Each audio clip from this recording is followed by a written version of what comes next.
At 99, I'm still starting over every time I face a blank canvas. Whoa, man, look at this. I was born in Newark, New Jersey. And like a lot of young men then, I went into the Army. When I came out of the Army, I had the GI Bill, and I ended up at Newark State Teachers College, what you now call Kean University.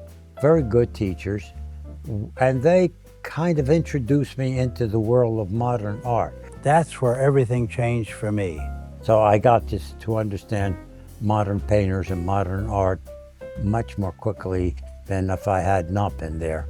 My work has been shown at MoMA, the Newark Museum, the Art Institute of Chicago, and the Guggenheim. I'm an improviser in music, and I'm an improviser in my art. I don't know what I'm going to paint until I start. And sometimes life forces you to improvise. In 1971, when my studio and apartment burned to the ground, I had nothing. And for a moment, I didn't know what I was going to do.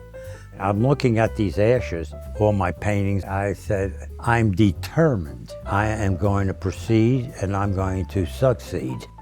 And you got to respond to what's in front of you. And that's what being an artist is. This improvising stuff is a pain in the neck. You know, I didn't really get good grades, but I ended up being a college professor. When I think about it, it's kind of funny. I like the idea of young people looking at my work and being affected by it.